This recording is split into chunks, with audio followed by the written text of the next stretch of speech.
So I made you the co-host. You will be able to share the screen. Are you live streaming to YouTube? Yeah, I'm just starting now, live streaming.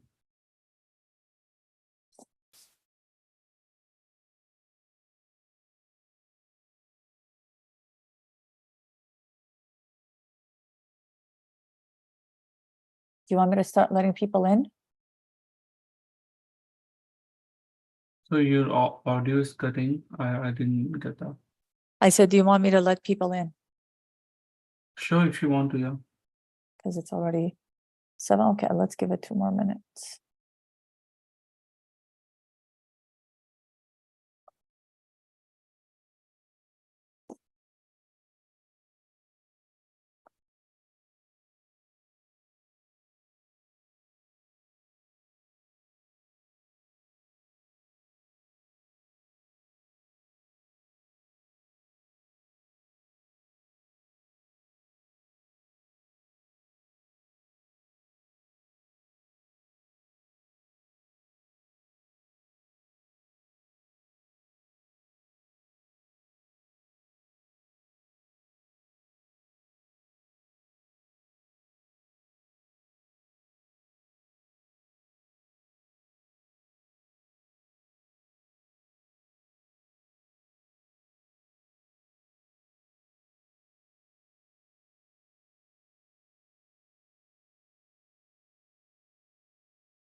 Three people entered. Okay. Let's let them in.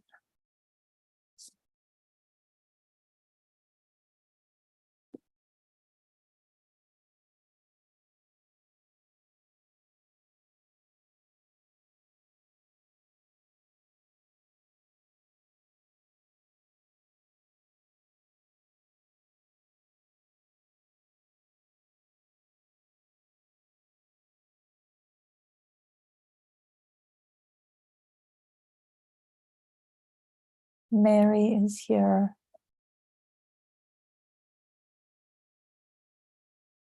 Hi, everybody. I don't know if you can hear me, but welcome, welcome.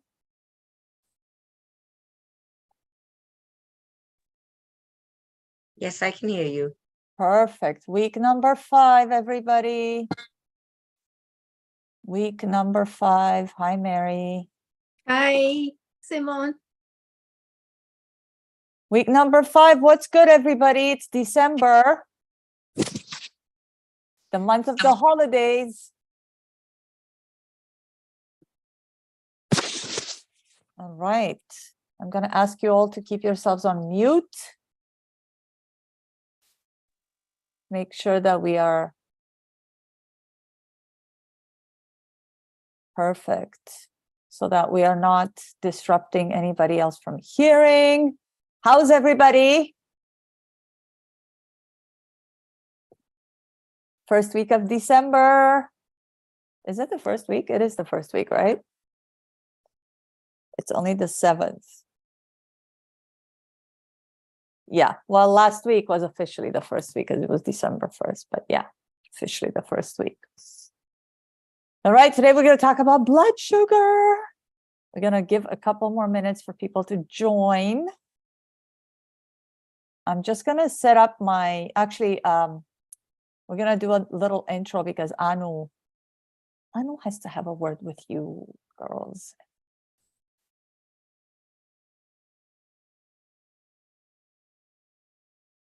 How's everybody? How did you guys enjoy? Did you guys get snow today? There was a little bit of snow on the ground this morning. Did you guys enjoy that?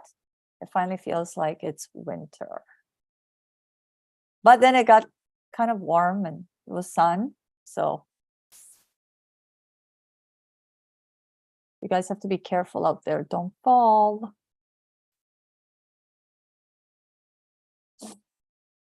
All right. Let's see who else is joining.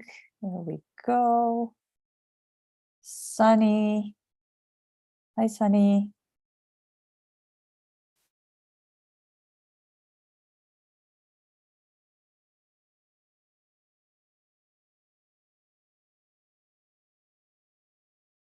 Okay.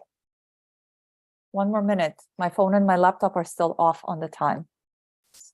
I don't know how that happened because they're both Apple, but that's okay. 1 more minute, and then I'm going to ask Pratham to start the video where Anu's going to introduce things. And then afterwards, I'm going to share my screen and we'll get started. I hope you all have good questions. We got lots to cover tonight. What time do we got? All right, Pratham, it's 8 o'clock, according to my phone. So go ahead.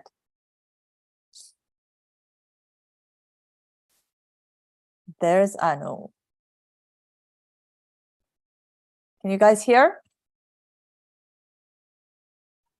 My name is Anu Srivastava, and I'm the Executive Director of We Serve Canada. Our mission at We Serve Canada is to support the physical and mental well-being of a diverse community through our very engaging and accessible arts and cultural events and programs. For 48 weeks, we are going to have guest health and wellness experts who are going to take you through a journey of holistic wellness, which is going to be designed to nourish your mind, body, and soul.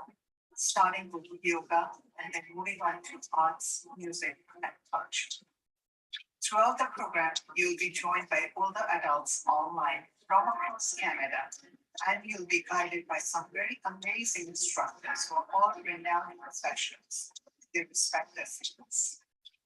At We Serve Canada, we envision a vibrant, connected community that helps all Canadians explore and practice well-being, arts, and culture. Thank you for helping us on our vision by giving your time, energy, and enthusiasm. Welcome to We Serve Canada family, and we are thrilled and honored to have you. Enjoy the Wellness Series for Seniors, which is supported by the Canadian Red Cross. Thank you. Perfect. Hi, everybody. Happy Thursday. Happy first week of December. Happy last month of the year. Okay, let me get settled here to share my screen with you guys. All right, let me get everything set up. And so you guys know I'm going to get a little sciencey with you guys tonight. Give me 1 second to get all of this stuff set up so you guys can see everything properly. How is that for the screen? Thumbs up? You guys can see it well? Awesome. Let me take my screen of all the videos off here so that I can actually see what I'm talking about. So welcome, everybody. Welcome. We're going to talk about how to manage blood sugar tonight. Week number 5 of the Golden Health, Thriving Through Nutrition as we age. So as you all know, I'm sure you know by now, it's me, Simone. I wrote a book. I'm a transformational health coach. I heard that Mary's reading the book. So thank you, Mary, for the support. I hope you're enjoying that. I'd love to hear some feedback. I am also a certified holistic nutritional consultant. I went to school here in Canada for that. And then I went to the US and I studied regenerative detoxification, where you learn how to detoxify every cell in the body so that it can regenerate. And I'm also a holistic cancer practitioner, and I went to school for that when I had people in my family get diagnosed with cancer, and I wanted to learn of what we can do to support the body heal, whether you're doing it the holistic, natural way, or whether you're going through the traditional ways of doing chemotherapy and surgery and things of that nature. You want to really empower the body so that it can withstand what you throw at it. So that's me in a nutshell. And we're going to start with understanding blood sugar. So again, like I warned you guys, I'm probably going to get a little bit sciencey tonight. So bear with me. Hold your questions for the end so that I can answer them for you. Anything you don't understand, I'm happy to explain, clarify, shed some light on. So keep your questions for the end, write them down if you need to. But let's start. I'm going to tell you guys blood sugar or glucose. So if you hear that word, glucose refers to blood sugar. And it's basically a type of sugar that the body gets from the carbohydrates that we eat. And those are things like breads, rice, cereals, pastas. I know that a lot of people, basically, these are things that are made from flour. A lot of people don't think that things like that will raise your blood sugar, but that's actually where most sugar and that most sugar is, and that's what has the most response from the body. So when you have things like that, even pastries, things like that will always raise your blood sugar. So this sugar serves as the primary source of energy for the cells. That's why when you eat things like that, you feel like you have energy, you're able to do things, right? So it provides fuel for various functions in the body. And when we consume these carbohydrates, what happens is our digestive system breaks them down into glucose. So from carbohydrates, and I'll show you a diagram of that, from carbohydrates, it goes into glucose. And then the glucose enters the bloodstream. That's why it's called blood sugar, right? So think of the sugar as the energy currency. So like the money, right? And what happens is it circulates in the blood. It's ready to get transported into cells. So when it enters into the cells, it's like you're entering into a store with your money, right? That's where the goods are. That's where the energy happens, right? So insulin, which is what the pancreas secretes when the blood sugar goes up, it's a hormone that's produced in the pancreas, and it's acting like a key, just like I showed you guys here. Basically, the insulin goes and unlocks the lock to let the sugar in, and it gets absorbed, and then the cells does what it needs to do with it. I'll get more sciencey in a little bit. And what happens is the cells get the energy they need to perform their tasks, whether it's movement or metabolism, anything that ranges, right? It just needs the energy. Remember what I said to you guys, I think it was in week 1 when I said that all cells need to eat, get hydrated, so they have to drink water. They also need rest. They need oxygen just like we do. And they also poop. So they also release their waste, right? After they do their thing, after they eat, they release their own waste. And that is what are toxins in the body when you don't eliminate that waste. So that's important to know. All right. So the process that we just discussed here ensures that the cells have the energy that they need, and it maintains a balanced blood sugar level, which is very important. So the sugar cannot stay in the blood. It has to enter into the cells. And the blood sugar levels have to be maintained at all times. I cannot even stress to you guys how important that is, so that you can have sustained energy. And I tested this out when I went to school, what I did, because I wanted to understand this. And anybody can do this. I mean, it's going to be a bit of an expense. But if you have the money and you're not diabetic, go to a pharmacy. And I'll show you guys later in the presentation how many different things there are that you could test your blood sugar. You can get that thing that you attach to your arm, and then it's connected to your phone, and you get a reading, right? Like you put it close and you get a reading. And I actually did that. So what I did is I would eat really sugary things. Like I would eat bread and croissants and fruits and some vegetables and even chocolate. And then I would get a reading to see what drove the blood as high as possible, and then how quickly would it crash, or does it drive it up and then sustain it? And I'll tell you, when I had chocolate, it was horrible, because you get that spike where you just bouncing off the walls, and then the crash comes. When you're lethargic, you don't want to do anything, you feel guilty because you shouldn't have eaten that. But I really wanted to see what kind of an effect it had on the body. So I got to learn, right? So that's why I said it's crucial to make sure that you have the sustained energy, not the crash. So there's a very delicate balance that you have to maintain at all times. And that's why what you eat will decide that balance like 100%. And things like physical activity also impact that, and even hormonal regulation. Like if you get too much of that insulin, that's no longer a hormonal balance. Like it's too much of something and not enough of something else. All right, so more science. And here's a little bit of a diagram. So again, I'm just going to repeat it. So when we consume foods, especially carbohydrates, the digestive system breaks down everything into the simpler forms, including glucose. So foods like grains, Some fruits also have carbohydrates. Like if you're thinking of, let's say, bananas, very sugary, very sweet. Dates, I love dates so much. So for those of you that eat dates, know that they are very, very sweet. And vegetables, remember I told you guys, potatoes, that's a starch, so that has a lot of sugar in it. Sweet potatoes, that's why they're called sweet, because they actually are sweet. And all root vegetables are actually quite sweet. So think of beets, those, or even squashes, those are also sweet, right? And those are the primary sources of glucose. But what I want you to understand, which is the most important, and please, like I said, ask me later if you want me to clarify. There is the sugar. So the sugar that comes from all the things I just explained to you right now, the fruits, the root vegetables, potatoes, things like that, those are all natural, right? So nature made them. Enclosed within them is a whole bunch of different nutrients, and all the levels and the ratios of what's in there are in perfect ratios, like enough of everything for that particular vegetable, for that potato, for whatever it may be. When you go and you take something that's man-made, they could put a lot of sugar in a pastry, or they could just leave it without.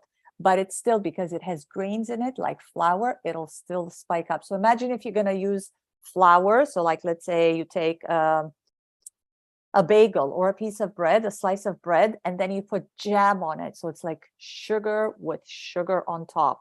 That's what's going to definitely, that's like if you really want to get diabetes, those are the things you should do on a regular basis. Now, to get back, once digested, the glucose enters the bloodstream, it elevates the blood sugar. And to make sure that the use of the glucose by the cells takes place, the pancreas has to release the insulin. For those of you that have dealt with diabetes, you know that that's what it is. And the insulin acts like that key that I was talking about that unlocks the cells and allows the glucose to enter. And then inside the cells, the glucose does its thing. It's called, actually, and it doesn't sound like what you would think, it's called cellular respiration, okay? That's where it's converted into energy. And like I promised you, I would get sciencey. Those energy molecules are called ATP, and the actual name of it is adenosine triphosphate. So this energy is essential because it powers the cellular activities. Without it, the cells would not be able to do their job. So things like muscle contractions, when you do one of these, there has to be enough energy inside the cells for your muscle to be able to do that. Otherwise, you wouldn't be able to do it.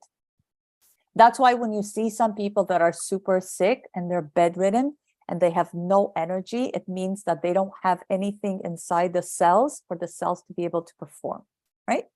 Makes sense, right? So from muscle contractions to the synthesis of essential molecules. So for the food to get properly digested, the cells need energy. Otherwise, digestion cannot even, like everything requires energy in the body. The fact that I'm moving my hand, that requires energy. For us to blink, that requires energy. Everything requires energy, and everything in the body is made of cells. So to summarize, the body's conversion of food into glucose and then into energy, which is why I have this at the top. So you get carbohydrates, they get converted into glucose, and then ultimately they get converted into energy. This is the process that ensures a constant supply of energy so that the body can function properly. All right. So earlier I just said to you guys that some fruits, and the reason why I said some fruits and I gave you the examples dates and bananas is because not all fruits are created equal. I know that we say that they're all fruits, which they are, because that's a category, just like we say meat, and that includes, you know, pork and beef and poultry, chicken, things like that. But in fact, berries, and for those of you that eat berries, and I know there's lots of you that do, like I do, you will see that berries are not sweet at all. Actually, very rarely will you find, unless they're like steeped in syrup with sugar. So those do not raise your blood sugar at all, and they will not put pressure on your pancreas asking for insulin.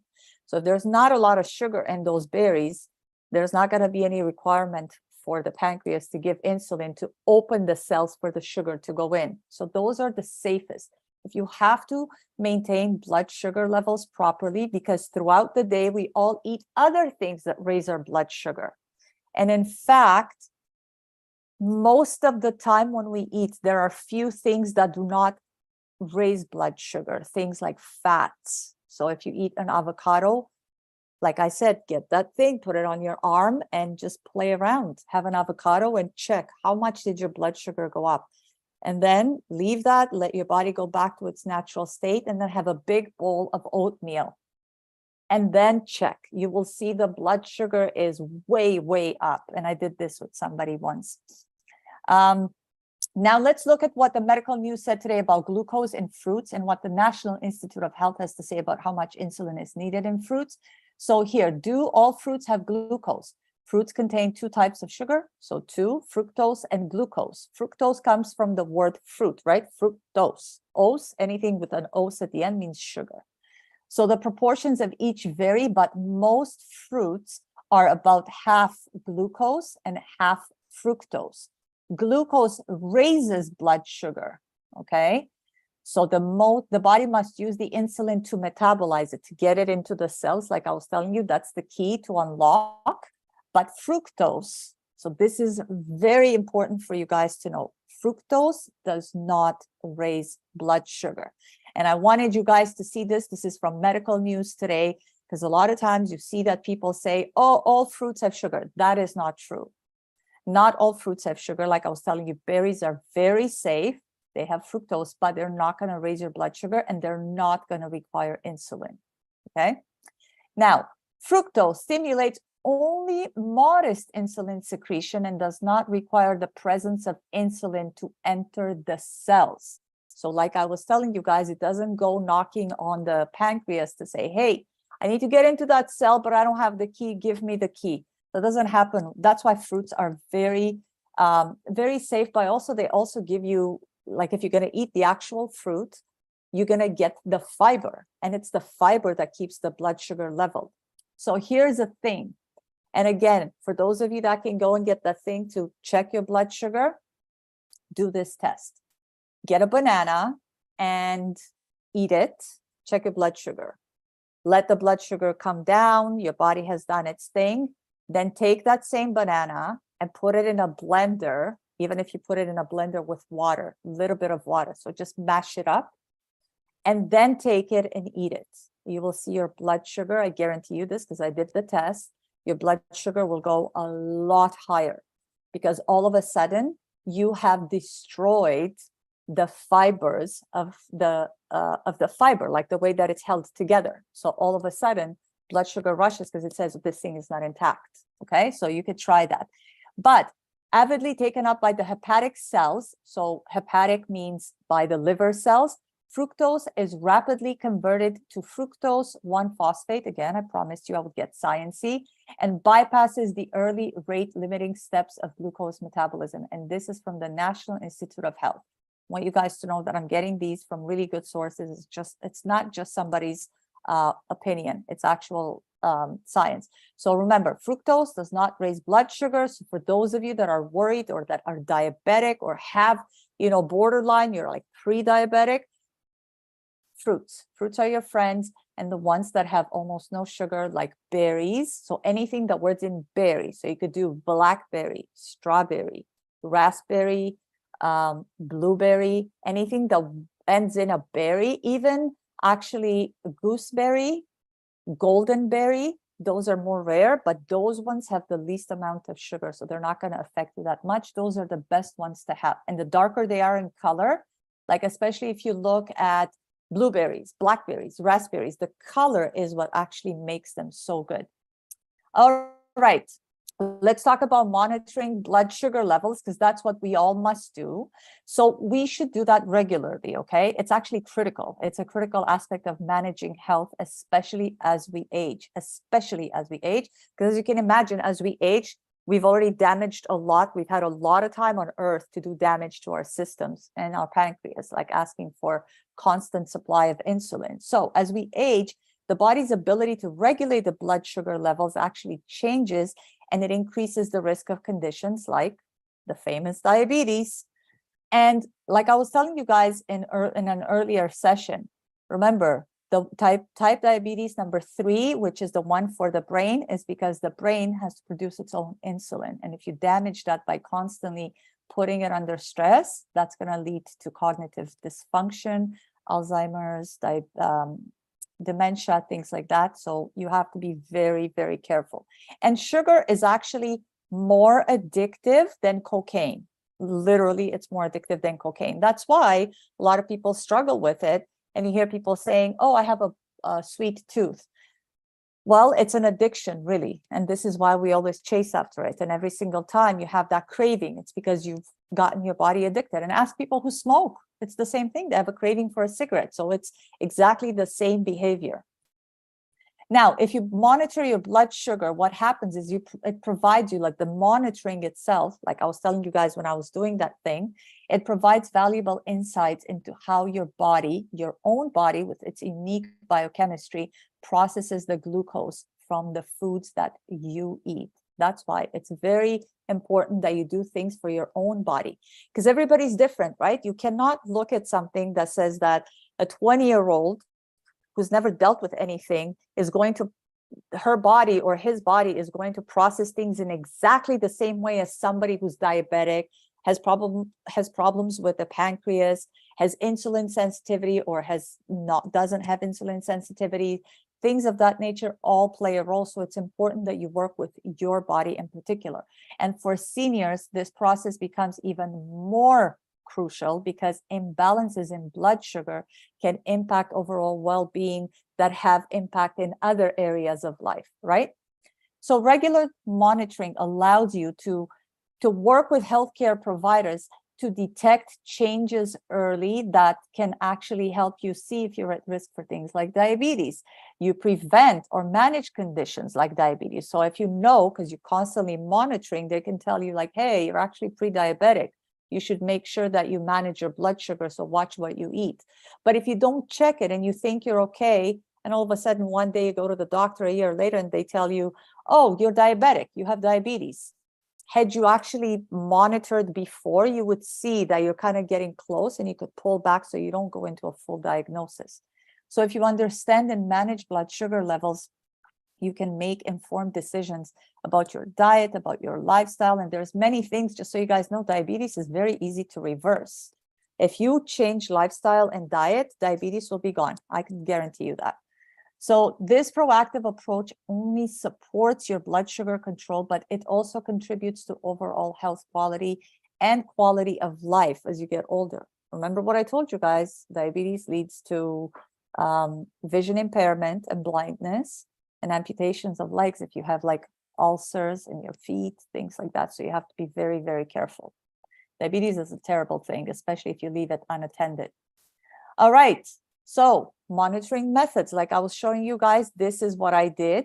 So I went and I bought this thing here that is actually on the arm.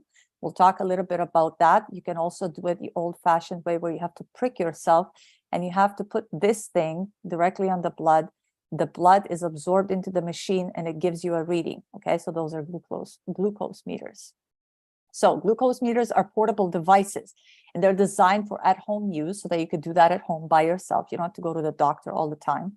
And they measure your blood sugar levels. And here's how it works. You put a small drop of blood obtained by pricking the fingertip and you put it on the test strip, which is this thing right here. And then you insert that into the meter, which analyzes the blood sample and provides a numerical reading for the current blood sugar level in that moment. I don't want you to think that because you took it then, that's going to be the same for like 7 hours later. That's not the case. Like the blood sugar levels obviously are in accordance to what you eat, whether you're fasting, right?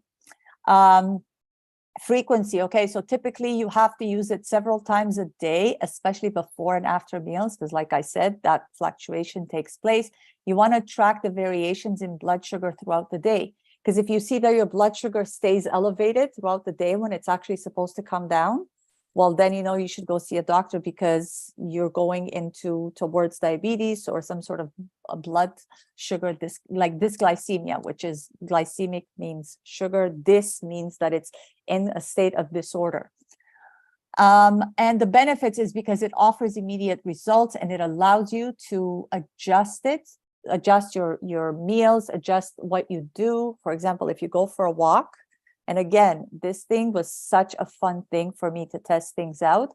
If you go for a walk right after you eat, if you can, and I know that sometimes outside is not the best, but if you could, you will see that your blood sugar will come down like that much faster than if you're just sitting at home on the couch after you watch TV, much faster. And it's so much more beneficial for you because it helps you digest better.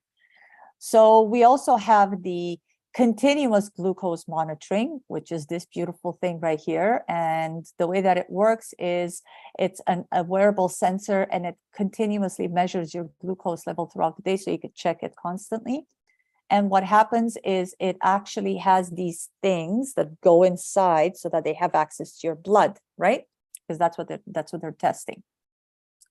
So basically, a small sensor is inserted under the skin. Usually, the way I put it, it's on the arm, and it continuously measures the glucose level in the interstitial fluid, which is the fluid between the cells, right? And the sensor then sends real-time data to a receiver, which is usually a phone, which is how we measure it. And this, like I said, it provides continuous monitoring. So at any point in the day, you get a comprehensive view of your blood sugar, and you can actually, as you could see in the picture here, it shows you a trend. So you could see that at certain time of the day, let's say it's lower, and then it goes higher, and then it kind of like settles and it comes back down. And then we also have flash glucose monitoring systems. I couldn't obviously get everything on the screen here, but it's similar to this one right here. And what it does is it uses a small sensor attached to the skin to measure the glucose continuously. So it's similar to that. And users can scan the sensor with a reader or even a smartphone like this right here. But what it does is, unlike that, the monitoring doesn't provide continuous data, but gives on-demand readings. So only when you scan it, you get the answer. Otherwise, you have to wait until you scan it. So you take the readings as needed. It provides flexibility so that you could actually just see it. Oh, I want to see only after I ate. I don't want to see it like throughout the day. I just want to see after I eat. How does it work? So you have the in-between traditional glucose meters, continuous monitoring. You get more data than traditional meters with a constant stream of information so that you can actually monitor yourself and be able to work with your doctor or with your healthcare practitioner. All right. So if you select the thing that suits you the most, and of course, it's going to depend on what's easiest for you, right? You have individual preferences, you have your own lifestyle. Like, for example, if you're at work, are you able to trick yourself with this? No, of course not, right? And how much detail do you need? Do you want to see it continuous? Do you want to see it on demand? So you have so many things out there that you cannot say, well, I don't know what my blood sugar is at. You're able to actually measure it. And these things here that you see, you could buy them from a pharmacy. You don't need a prescription. So anybody can go and check their blood sugar at any time. And I'll tell you, the regular use of these devices actually can help you and your doctor or whoever you work with. You can make informed decisions so that you can manage your blood sugar and, have better health so you don't go towards diabetes. All right, frequency and consistency of testing, because a lot of people want to know, like, well, how often should I? And should I be consistent? Like, do I have to do it for long periods of time? Well, let's discuss some of the recommended frequencies and the importance of being consistent with it, because it is important to be consistent. So frequency, fasting blood sugar, okay, that's an important one. Testing blood sugar levels in the morning before you consume any food. I'm sure you guys have all done this, as I have, even before you drink anything, including coffee, because that's going to raise your blood sugar. So that's recommended. Everybody should do that. And why? Well, because it provides a baseline. You know that before you took food in, that's your baseline. And then you work from that. When you eat, how far off this baseline does it go, right? You want to be able to see that. And you also see how well does the body maintain blood sugar during the periods of rest? Like when you're not eating, when you're not doing anything, when you're just laying on the couch. Is your blood sugar actually level, or does it spike? And for what reason? So you want to be able to see that. Then you also have the post meal. So after you've eaten, you also want to test. And 1 to 2 hours after eating, that's the best time, because it helps assess how the body responds to specific foods that you ate. Like, for example, if you ate a salad with avocado, good oil, good vegetables, they're all raw. Like, how does that work versus you took a piece of meat and you put it in breadcrumbs, which is made from flour, and then you deep fry it. Like, imagine the difference in the blood sugar response between those two specific foods.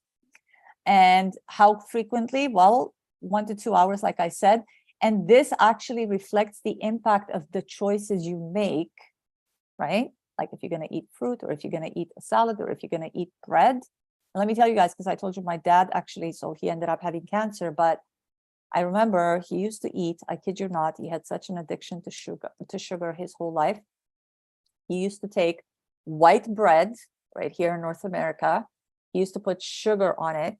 So sugar on top of sugar. And a lot of people put jam instead, same thing. And he used to eat that. Like, that's how much of an addiction he had. So not only did he get to end up being diabetic, but then he developed cancer. And what does cancer love the most? Sugar. Best food for cancer. If you want to grow cancer, if you want to give the cancer what it needs to make sure that it survives and it does really well in your body, give it sugar. That's the perfect way. So going back to this, so the dietary choices that you make will really impact your blood sugar levels, but it's also going to help you understand how the body processes the different things. So once you eat and you see how your body processes and how much it raises your blood sugar, then you get to understand your own body, your own unique needs, and exactly how the food interfaces with your body.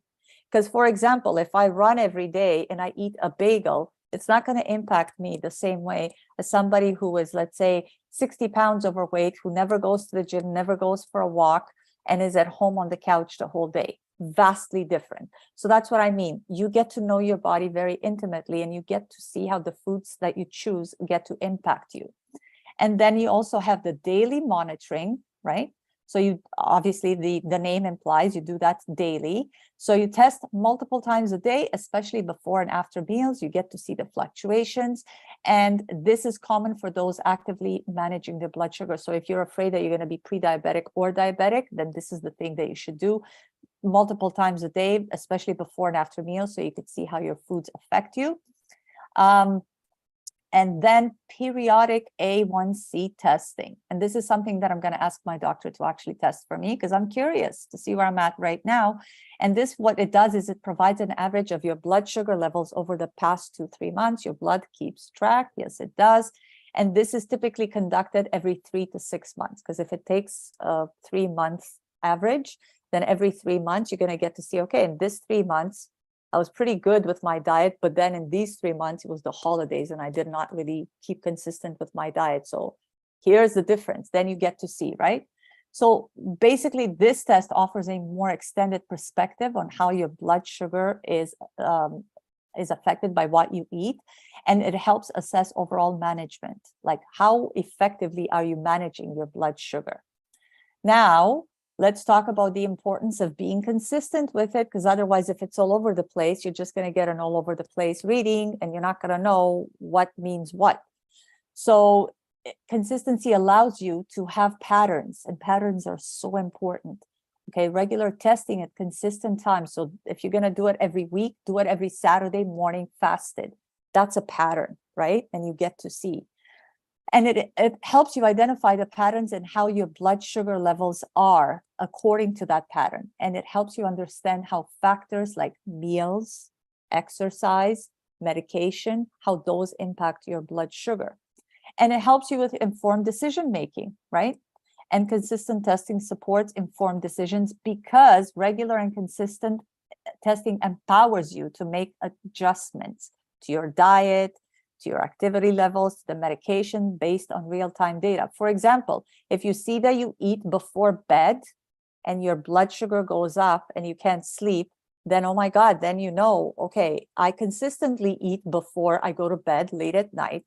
My blood sugar spikes and I can't sleep. Perfect. Consistency. You see that if you do that consistently, that's the response from your body and you know how to adjust it. It's perfect. Consistency is so important, patterns. So you want to prevent complications, because if you detect issues early, so consistency in your testing of your blood sugar actually helps you detect early, like anything, like blood sugar fluctuations. You prevent complications associated with your diabetes if you have it, right? You have to promote accountability. Okay, regular testing creates a routine. And if you do it consistently, you have a sense of responsibility and accountability. You are consistent with yourself. You're accountable to yourself, right? You're accountable to your own health and to how your body feels. And you have better long-term management, because once you have that data, like, oh, every time I eat late at night, I feel like this, perfect. Now I have information at hand and I can make decisions.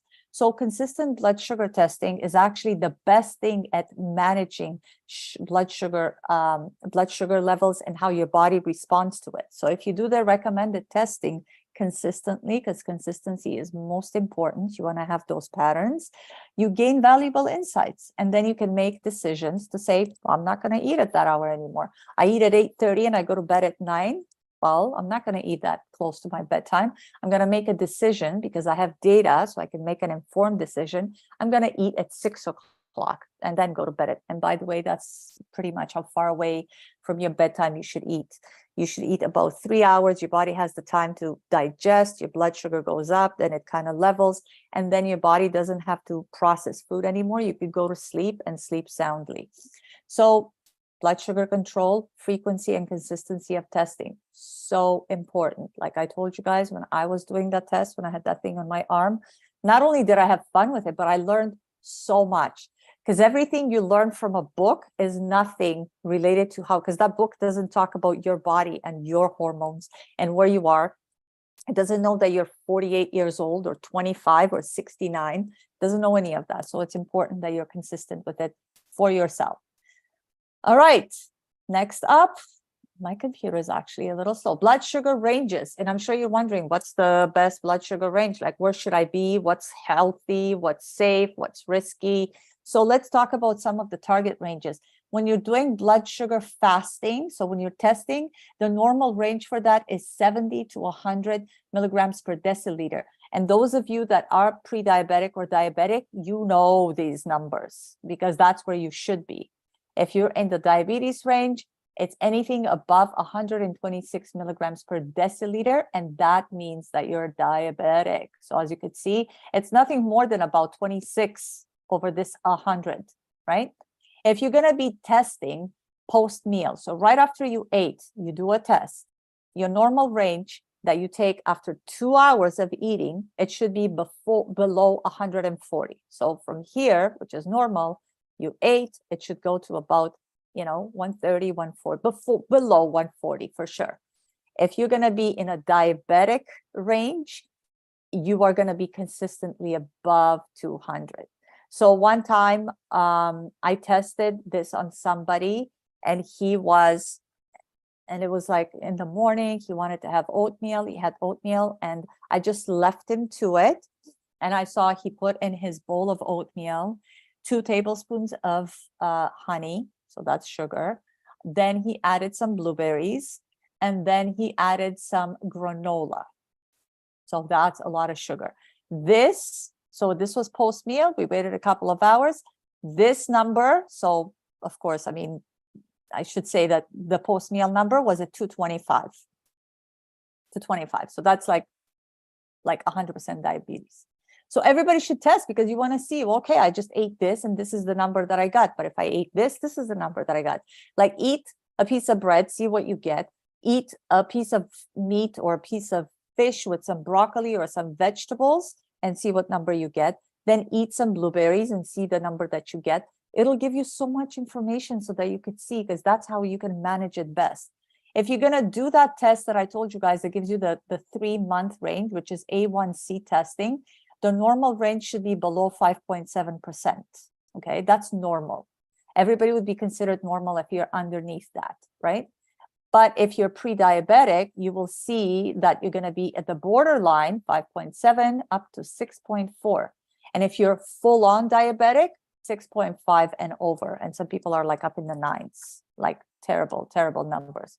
So those are the levels. So I'm gonna send you guys this, but if you're gonna start testing, whether you do it with your doctor and you go and you get your blood taken so that you could see these ranges, or whether you go to the pharmacy and you get that thing that I told you guys that you could put in so that you could see where you're at, these are the ranges you should actually aim for.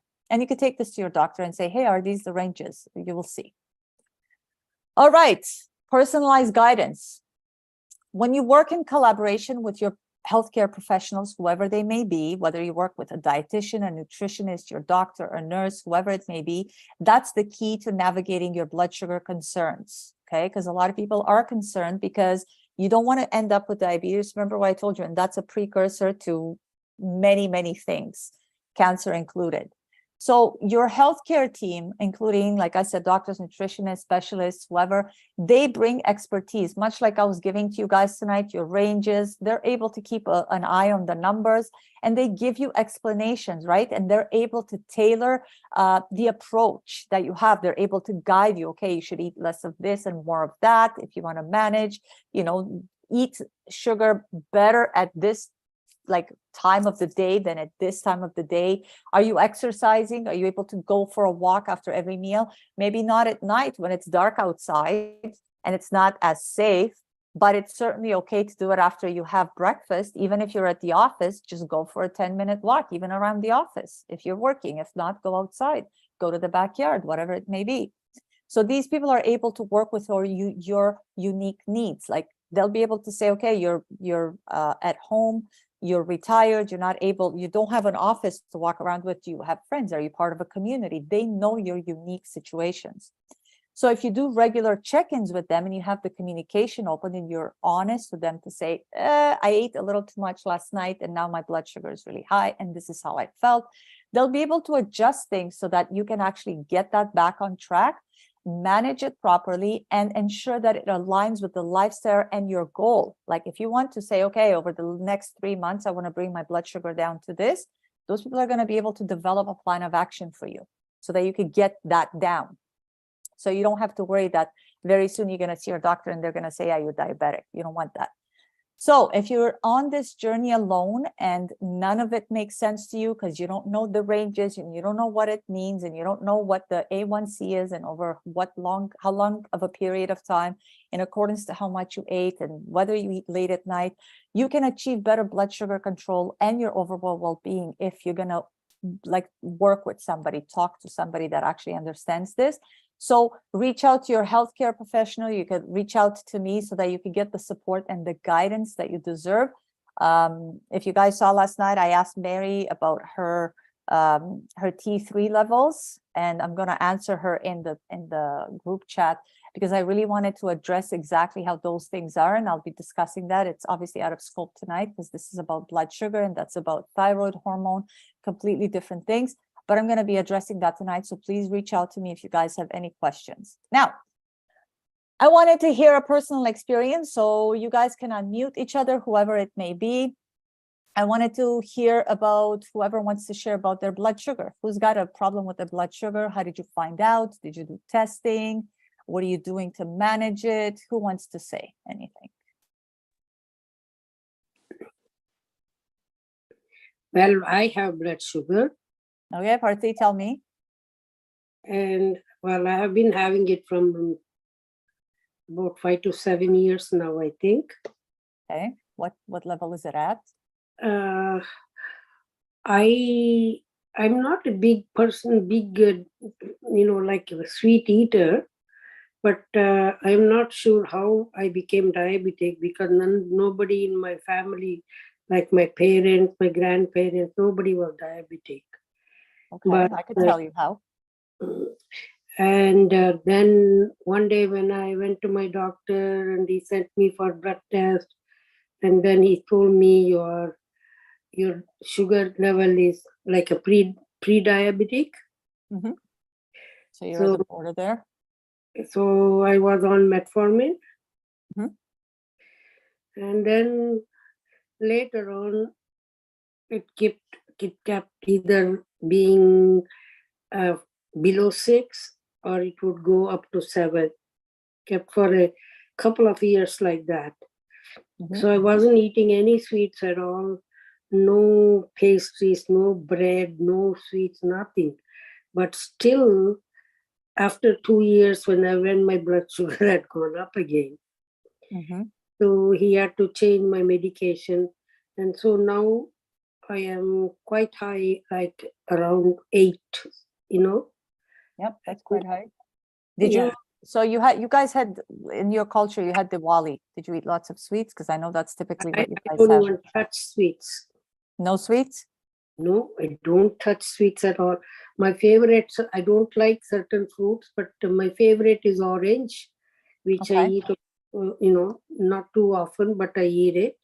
Okay. But I used to eat waffles with maple syrup, little bit maple syrup, not much, only just little, just to brush it, like, I have always been watching my sweets. So I asked my doctor, what is it my diet? Because I told him what I eat. I don't eat roti, wheat. I eat rice. But he had told me to take only 3/4 cup of cooked rice, half to 3/4 cup. That's it per So day. rice is a starch, and that's going to raise your blood sugar. So he And said, if you really like it, I wouldn't want you to eat too much. Just eat half a cup cooked rice. So I eat half a cup cooked rice per day. I eat half a cup cooked rice. you But could take it out completely, and instead of rice, what you could do is you could do quinoa. It's also a grain, but not as starchy. I tried taking quinoa, but somehow I wasn't happy with it. Well, you're either happy with the quinoa or you're happy with your blood So, sugar level. yeah, so I was just going to eat. But then I said, okay, let me eat a lot of vegetables. So I eat lot Yes. of greens, lot of spinach, lot of kale, and Perfect. I eat bitter gourd. The bitter gourd, we call it Karela. And that time my sugar was high, and 3 months I was eating only this food. And then my sugar level came down, and my doctor said, You're doing good. But then I don't know what happened. After another next 3 months, and my sugar had gone up. So he asked me, what did you eat? I said, same things I'm eating, but I'm not sure why. So he said, no, there must be something change in your diet.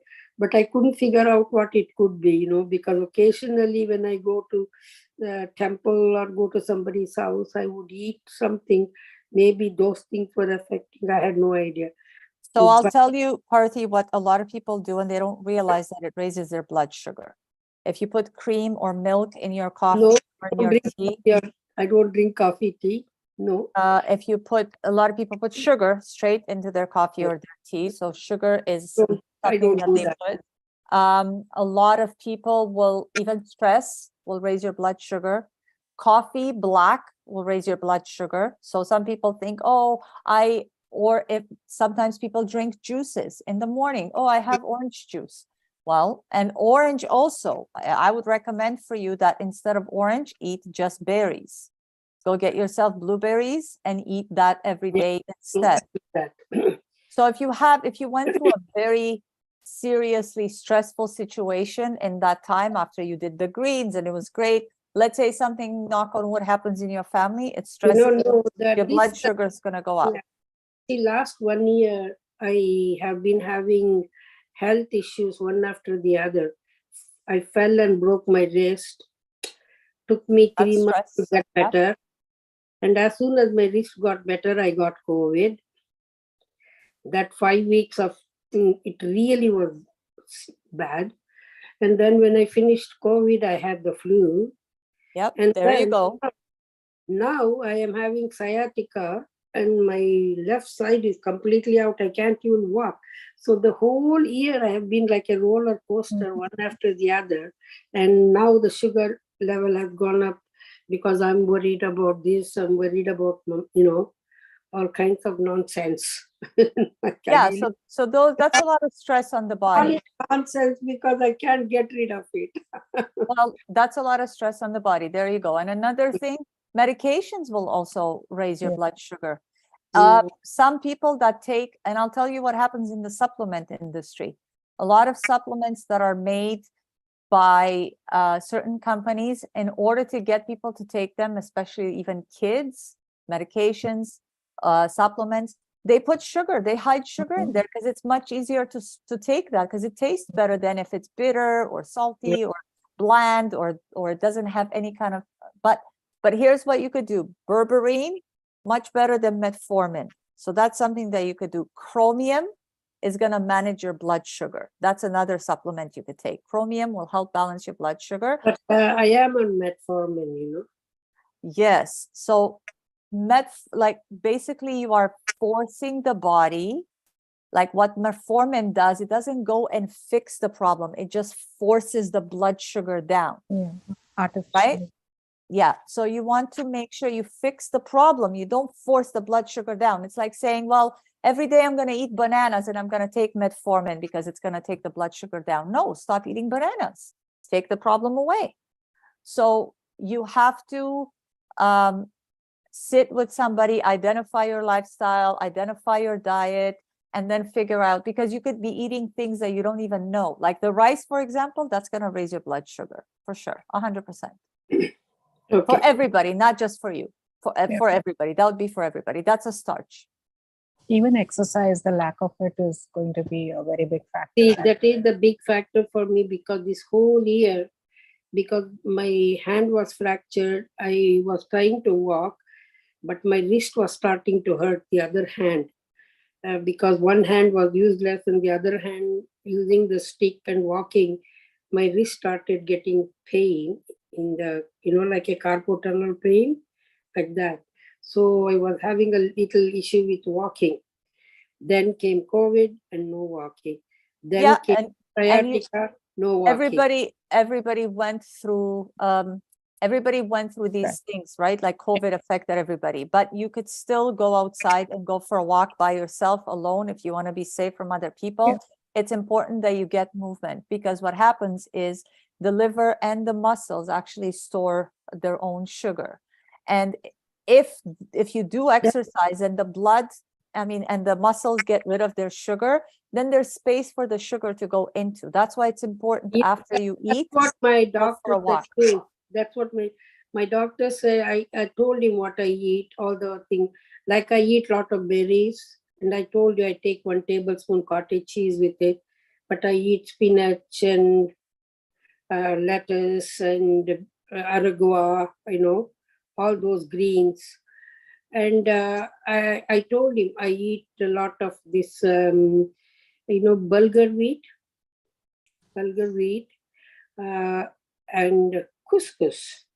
Okay, yeah, so those are better. But if you can get rid of them, again, just like you said, when you were just doing the greens, and try not to stay on medication for the rest of your life to force your blood sugar down. Yeah. So then my doctor told me, seeing what you're eating, there is nothing wrong in the food you're eating. He said to me, it is the system, your body, that is. Yeah, I mean, we do damage. That's why I said, like, as we get older, we do damage to the body because we have so many opportunities throughout life to, if we drink a lot of alcohol, we damage our liver, we damage our pancreas, we're constantly asking for insulin. So throughout life, we make these decisions that damage our organs. And when we get older, it's much harder to reverse all that, but it's still doable, but you have to be very particular. You can't say, I want to eat French fries and I want to bring down my sugar. Doesn't work like that. You have to do what the body needs. It's not what you like, it's what the body needs. So let's get through quickly, and I'm going to address more questions because I want to give an opportunity to everybody else, and I'm going to give you guys the recipe. So I put together this for you. So Mediterranean chickpea salad, no meat. Today it's vegetarian, but if you want, you could throw meat in there instead. You could even put meat on top of the chickpeas. So as you could see, it's got quinoa. So I wanted to make sure you guys get some grain, but it's optional. You could take that out. You got chickpeas. Make sure you drain and rinse them if you're going to get them from a can. Otherwise, make sure you get to boil them yourself.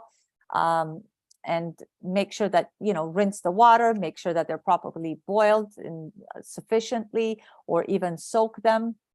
And then you have cherry tomatoes, cucumber, onion, Kalamata olives, and fresh parsley. You can also add other things like red pepper if you want, whatever you like in it. But isn't there a lot of sweet in that too, like in tomato, green pepper, all these?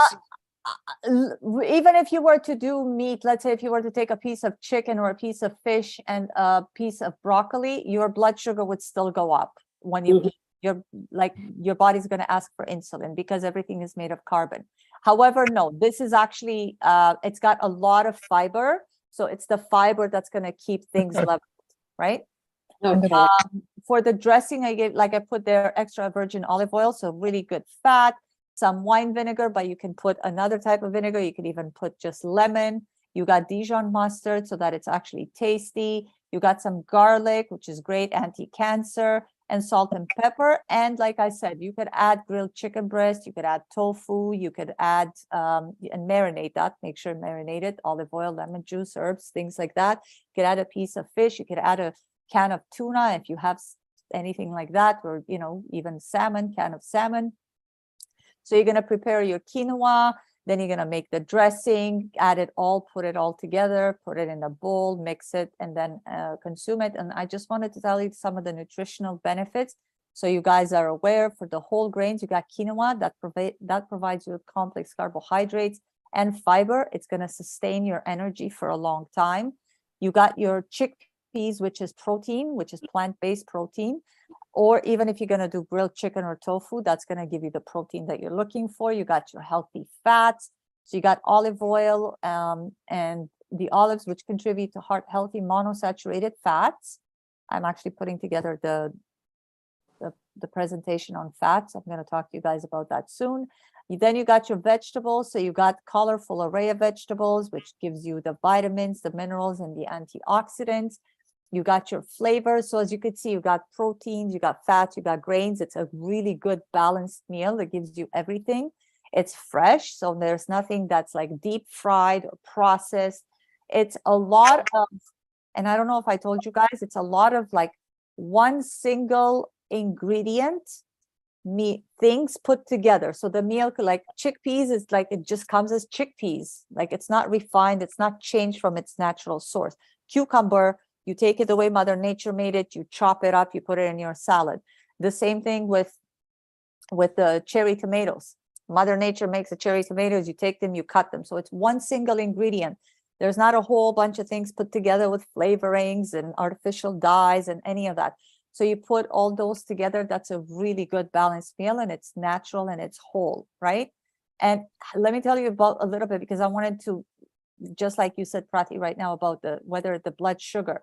So you get it supports the blood sugar because it's got all the ingredients and the balanced composition. Like I said, the quinoa is the grain. It's a complex carbohydrate. It actually, what it does is it provides a very slow and steady release of the glucose into the bloodstream because it's got the fiber, and it helps maintain the blood sugar level and sustained energy. So you're not going to go up and then crash really, really quickly, much like chocolate, for example, does to you. Then you got the lean protein. Okay, chickpeas are excellent plant-based protein, but also a lot of fiber. Okay, the grilled chicken is an animal protein, the same thing. You can add that, or you can just leave it as is. Then you got the healthy fats. Typically, fats don't do anything to the blood sugar. That's actually, to be honest with you guys, insulin, what insulin does, aside from opening the cell for the sugar to go in, insulin blocks the body from using another form of energy. If you did not take any sugar in, then the body would be forced to go after the fat. That's why a lot of the people that eat a lot of breads actually tend to gain weight very quickly. But if you see people that eat just like really good lean fat, lean meat with fat, for example, avocado, nuts, extra virgin olive oil, things like that, you're not going to see people be obese as a result of that, or people that eat like that and have diabetes.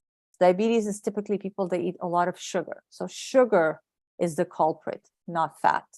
So as you can see, this is really balanced. It's got everything that you need. And like I said, it's natural. Something like this, and it's important. The blood sugar can go up. It goes up for me when I eat too. but it has to come back down. And you'll also see sugar does things for your teeth. If your teeth get affected because you have so much toxicity from the sugary stuff that are not natural, you'll see it that it's going to affect your teeth. It's going to affect your, obviously your blood sugar, the levels. It's going to affect your pancreas because it's going to constantly be asking for insulin, and so on and so forth. Diabetes, your vision goes, like it just kind of trickles into all other areas in the body. So that's it, everybody. I wanted to open the floor up for questions because I'm sure that others of you, aside from Prati, have questions. I'm going to bring back, where was it, so that you guys can have a look at the ranges. Have any of you tested your blood lately to see where you're at with your blood sugar? Yep, Okay, let's hear. What did you, Mary, what was it? 5.7, but I'm on metformin. Okay, so you're on I metformin. take one tablet for the day, half in the morning, half at night. Okay. The last reading was 5.7. 5.7. Okay. So, like I was telling you guys, berberine, and that's actually natural. You could also take chromium. And another thing that really manages your blood sugar, keeps it stable and balanced, is cinnamon. It does a great job at doing that. So you could add that to your diet. Of course, don't go and take like tablespoons of cinnamon every day to make sure you manage your blood sugar. I take blood cinnamon every day. Good. Half a teaspoon of cinnamon I take every day. Okay, good. What do you mix it In the with? morning. I take it with tea. Good, with perfect. I was gonna say you could put it in your coffee, you could put it in your tea. I don't put milk, but I use oat milk. Is that okay? No, think about it like this, Mary. Oats, like I was telling you earlier, oatmeal. Mm. So that's made, what they do is they take oats and they break, that's gonna really, really spike your blood sugar. That's like eating Okay. oats, but you don't even have the fiber because it's milk. Mhm. Okay, so try to switch it to like more of a nut based. So do something like coconut or cashew milk or some sort of anything that, but make sure it's unsweetened. Okay. Okay, but I have high blood pressure also. I take medication for that. Okay. And the nutritionist, I was sent to KMH, the cardiology unit Mhm, in Mississauga. mhm. And there, the nutritionist, after I went through the program, the nutritionist told me to have steel cut oats in the morning if I make porridge. Well, That's steel also cut, not okay. yes. So I'll tell you, steel cut oats are 1,000% better than the stuff that you do, like the quick 5 minutes, 3 minutes, 1 minute, you put in the No, microwave. I don't use those oats. I don't use those. That's why she recommended that you do that, because a lot of people think, well, I'm just gonna make it quickly, so I'm gonna do that. No. But no, it's better. The ones that she recommended are better. But if you had blood sugar levels, I would rather that you have other things in the morning for breakfast. Things like if you eat eggs, those are much better. It's better to have something that's got more protein and fat than stuff that's gonna raise your blood sugar. Even for my thyroid, it's better to have more protein, right? Yeah. Underactive thyroid. So thyroid, actually, I'll talk to you about that offline because today we're supposed to be talking about blood sugar, but I do have something because, yeah, that's important. So here's what I have to say about high blood pressure. High blood pressure is typically because a lot of people have a lot of homocysteine running through their blood. And what happens is the blood vessels get really irritated by this homocysteine. Okay. And you could actually, when you do your blood work, you could actually get that tested as well. So what happens is the blood vessels get irritated. And what happens when something gets irritated? The blood vessels go like this. So they shrink. And then when they shrink, now the pressure as your blood is trying to go through something that's smaller. So if it was like this big, the blood can go through. But now that it's this big, the blood has to work harder to go through. So oftentimes it's actually not the heart that has any issues. It's actually the homocysteine that's too high. Your body doesn't know what to do with it. It just kind of keeps going around in your body and it creates this issue for you. So I would test for that. I actually have somebody in my family that I want to do this test as well, to see what the homocysteine levels are, to make sure that we bring down the blood pressure instead of forcing it down by taking medication. You want to take away the issue, not constantly force things down. Mhm. So that's something that I would recommend. If you can go and get your blood work done, ask to see if they can test your homocysteine levels. And then afterwards, you will see how quickly, because then you have to take, like, I'll tell you what you could take after that, but make sure that that's the case first. I don't want to say, go take this when you don't know if that's the issue. We have to do the test. That's why I was saying it's so important to test and make sure you do consistently so that you could see. And remember, a test that you do is like, it just sees what's happening right now. Like Yeah. if you're going to go and get your blood test done and you're fasting, you haven't eaten in like 13 hours. The numbers in that moment are going to be very different than if you were to take your blood right after you had a big meal. Huge difference, huge. So that's why it's important to consistently track to see. I mean, your body's with you all the time. Only you know what's happening. Any other questions? Who else said, I think it was you, Chaya, that you said that you had, yeah, tell me. Yes. I don't have diabetes, but I have a habit of checking my blood sugar sort of randomly in the morning Good. when I get up, and I just and it is always under, let's say, 5.4, 5.7. So I'm sort of happy. I'm not too worried about it, but I do Perfect. watch my diet. Perfect. I have three questions regarding food. I wonder if you could Sure. help me. Of course. So what is better, coconut oil or a clarified butter? Which one would you say is better for health? I would say both are amazing. You could cook with both of them. They can get exposed to really high heat. So if you don't have, because they're both natural, number one. Mhm. So they both can take a lot of heat, which is number two. So you could cook with them. So I would not be able, that's one of my top 5, like when people say, what kind of oils should I use? Those are 2 things that I would say, like, those are the 2 things you could cook with. So avocado, coconut, and clarified butter. Clarified That's the 3 butter, things yeah. that you could cook with. And you could also have the, like I said, the one that you do not cook with, olive oil, extra virgin. Make sure it's Yes. good source. Okay. Yeah. Okay, so thank you very much. The second one Perfect. is how many cans of tin fish is healthy to eat in a month? Tuna, salmon, or any of would you recommend? Because I'm not too happy with sometimes fresh fish. It's never very hard to find the wild. So, if it's not there, I just want to make sure that I eat fish every week. But sometimes I have to take an option of tin fish. So which one would you use? How many tin would be safe to eat in a month?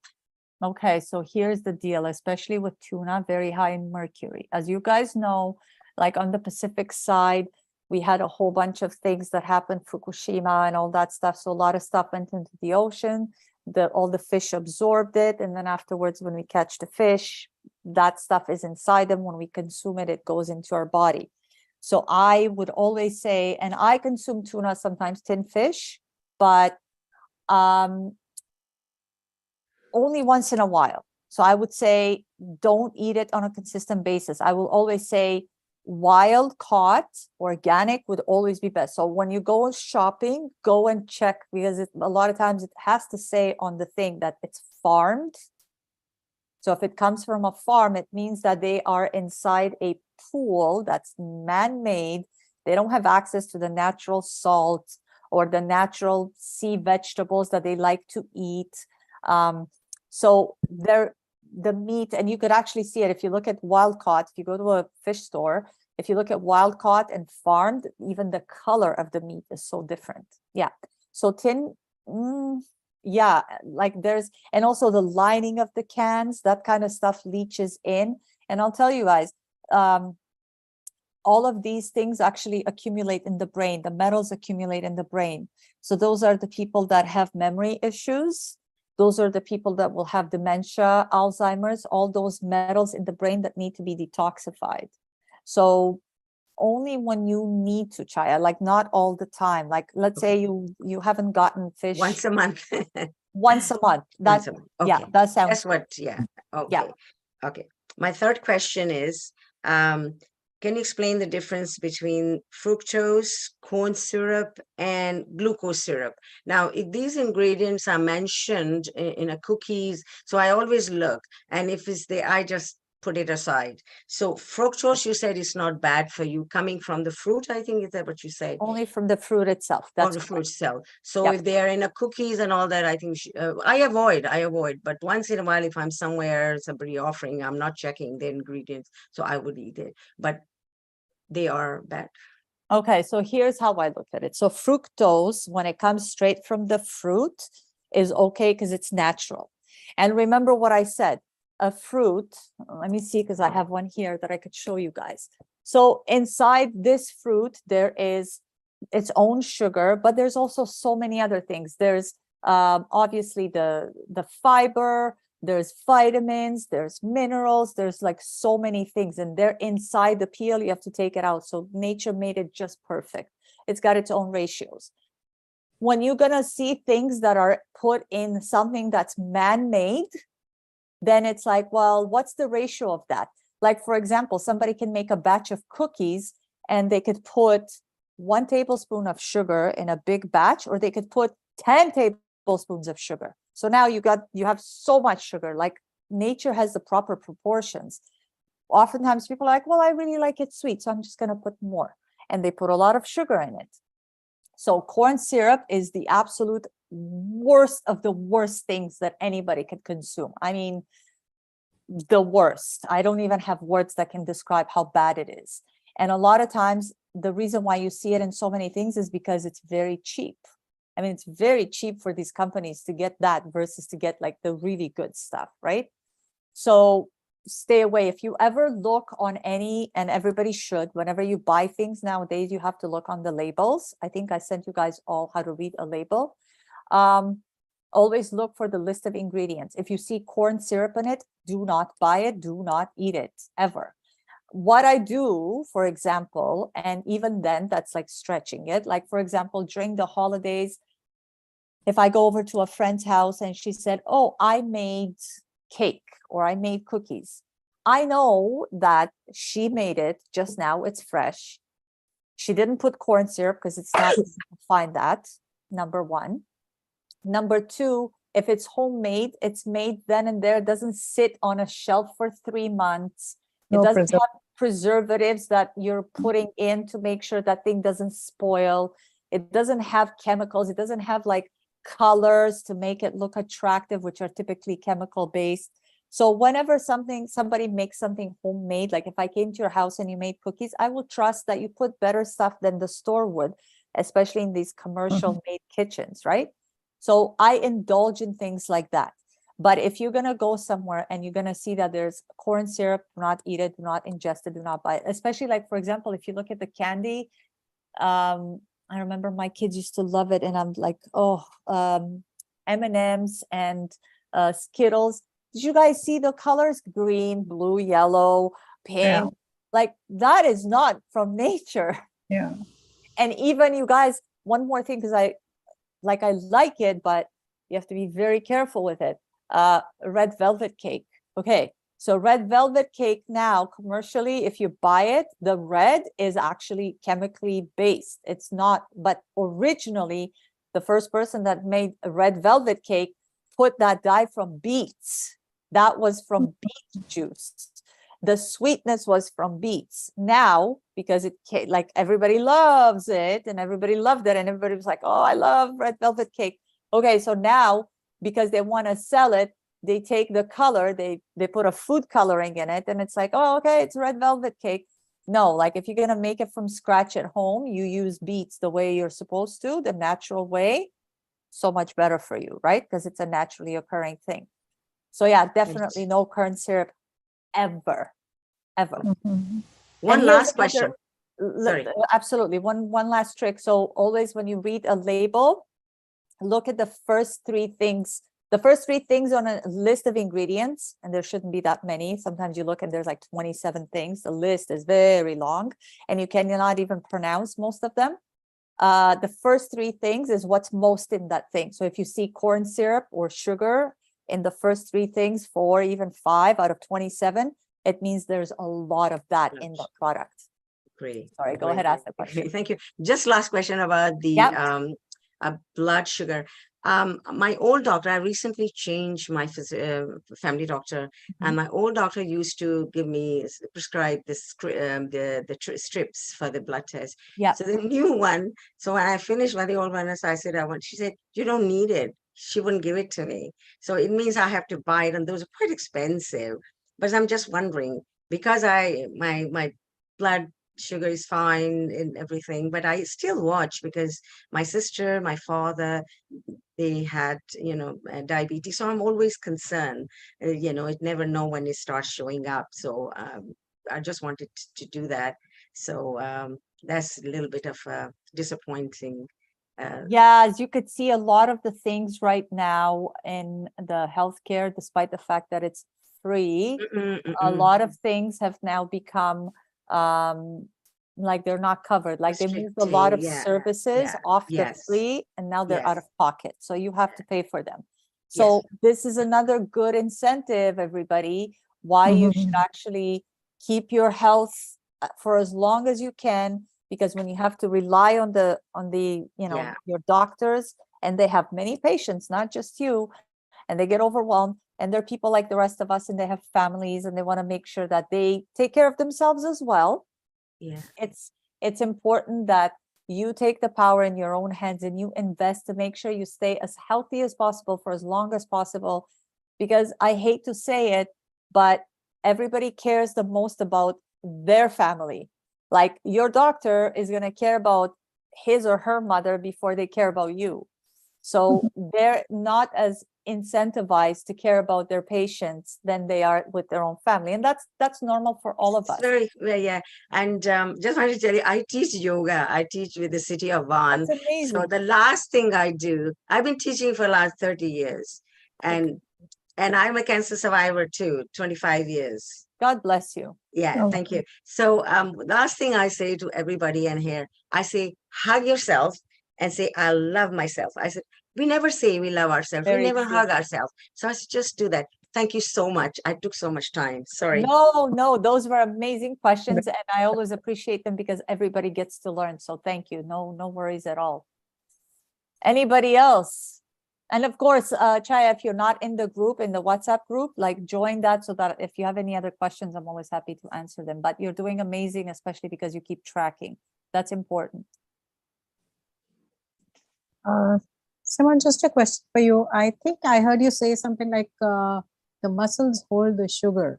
Yeah, and the liver. So yeah, so I think I personally don't have diabetes or anything, but I do eat an occasional bread and a piece and a chapati every day, or instead of the chapati, I'll have a little bit of rice. So even though I don't have diabetes, I think because I have all this muscle pain, maybe my muscle is holding that sugar. After you said that, I just tried to put 2 and 2 together, and I'm like, okay, the sugar is not translating into a test result, but it is there. It's causing inflammation in my muscles. I mean, like, is that something that is happening? Yeah, that's possible. And that's why I recommend, that's why I say to everybody should always get some sort of exercise, even if it's just a walk. Your body, or yoga, like even yoga will help you because you get to utilize the muscles. Yeah, so the muscles, both the muscles and the liver hold their own sugar. Like they take sugar from what you eat and they put it in there. For example, when you exercise, once you go through the workout, like the muscles are going to have to use that sugar to be able to do their job when you're doing the exercising. And then afterwards, when you go home to eat, then the muscle goes back in, it replenishes the muscles with the sugar. But if you're going to constantly put sugar in, and like sometimes a lot of people eat in a way that the blood sugar stays in the blood because there's no more room for anywhere else to put it. So what the body does is it converts it into fat to save the blood, because otherwise the blood will become so acidic, the pH is going to shift. And Mm. you guys have no idea how crucial the pH in the blood Yeah. is, even by like a 10th, and you could die. So Yeah. the body has to say, okay, like I cannot keep the sugar in the blood for that long, because clearly you're going to eat again. And a lot of people do this a lot, like they go and they have another snack, which is like even more sugar. So what the body does is it converts it into fat and it stores it. That's why a lot of people gain weight. That's why a lot of people that eat a lot of sugar have weight problems. Mhm. So yeah, it's important that everybody exercise. And like I said, even if do the minimal thing, like go Yeah. for a walk, especially after you eat.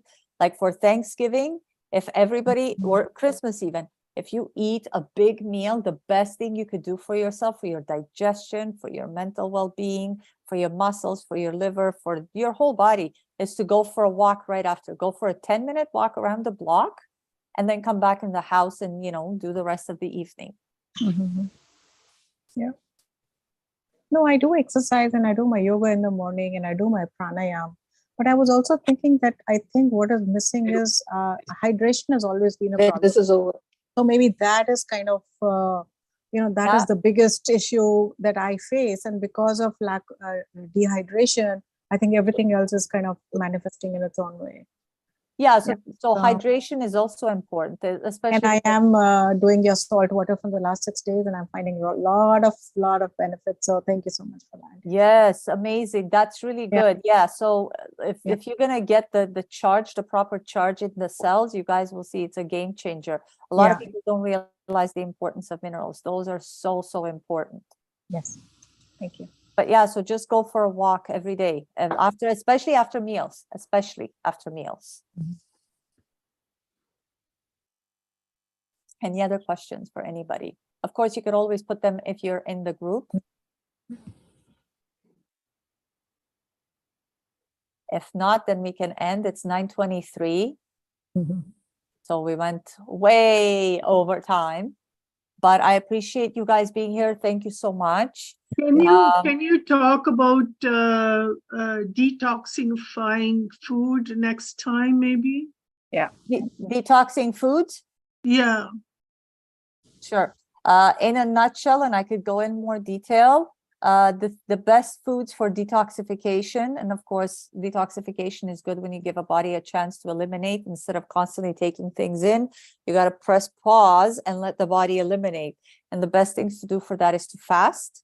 So Yeah. with water and water, like with salt, obviously, or even with lemon. And the best foods, again, it's not food like products, berries. Berries are great. Watermelon is great.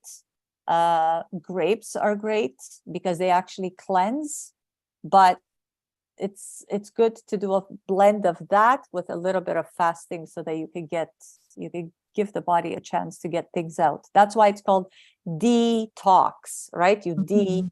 It's like when you say like I deactivate, it means that you took away the activation.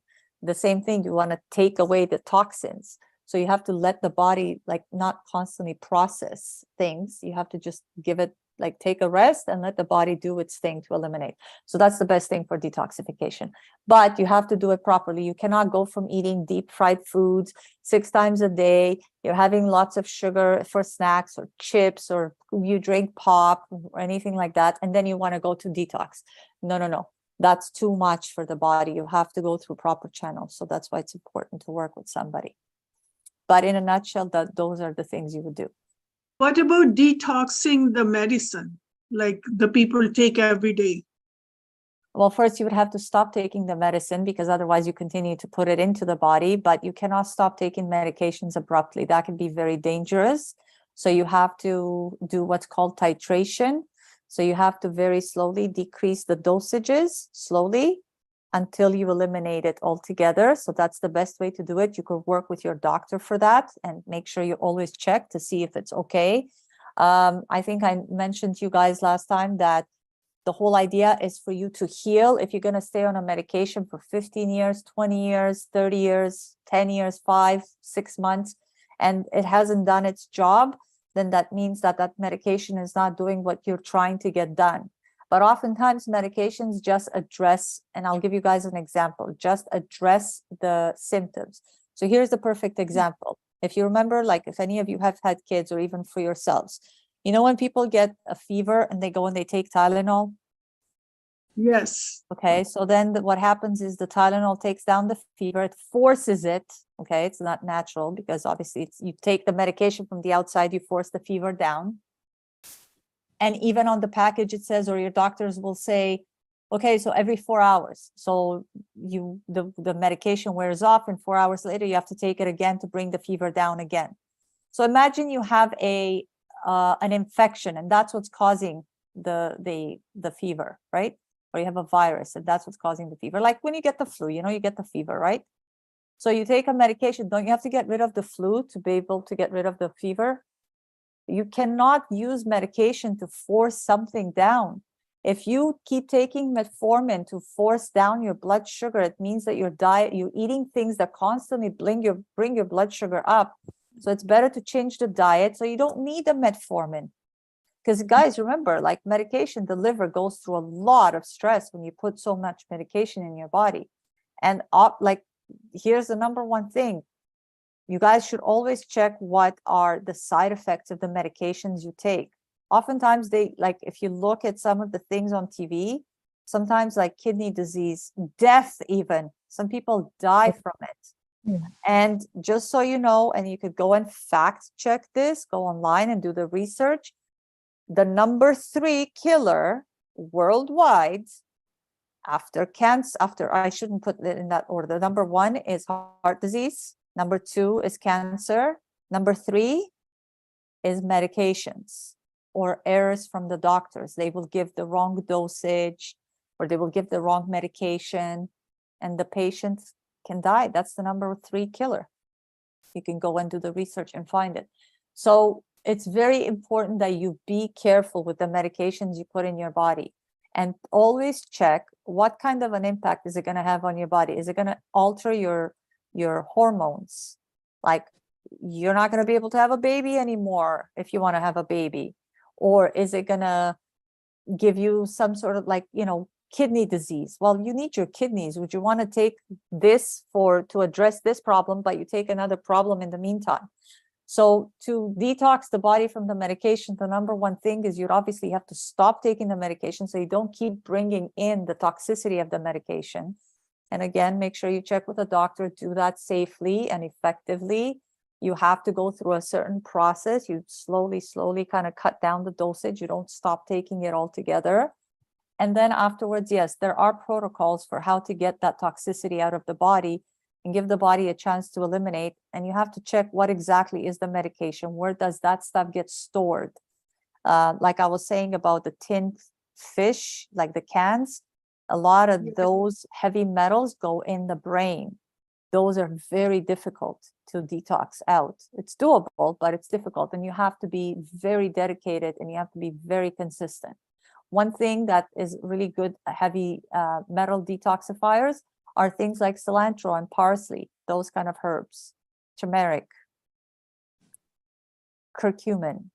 You have to make a blend of all those things together. They don't taste really, really good, but they are very efficient.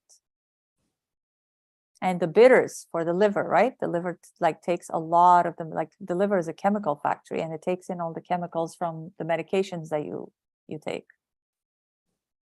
Thank you so much. Yeah, You're welcome. that helps. Yeah. But I wish if you can do the separate session for this detoxification. I'm happy to. I will contact you guys. We have to finish this 12-week, the 12-week sessions. If you want to do a separate one, I'm happy to do one more in-depth on cancer, on detoxifying from various things. And I can explain to you guys, like I'll do a masterclass on exactly how detoxification works and what it means and how it actually works with the body, because it's obviously out of scope of this. But if you want, you know, message me and I'll put together a Zoom just for those of you that are interested, and we can do that aside from these sessions. Thank you. Okay, that's great. Thank you. That will be very helpful. You're welcome. Absolutely. I'm happy to do that. Thank you. You're welcome. Okay, Brilliant. everybody, 9:30. Have a great rest of the night. Have a great weekend ahead. Hopefully, you're getting ready for the holidays, enjoying the nice weather. Yes. I will see you guys next week. Let me just quickly check so that you guys can know exactly what we're going to be talking next week. Week 6, exercise and blood sugar control. Perfect. How exercise is going to help you guys. You guys are going to learn about all that next week. I'll be here. Okay. See you guys then. Have a great evening. Thank you. Bye-bye. Good night. Bye. Bye.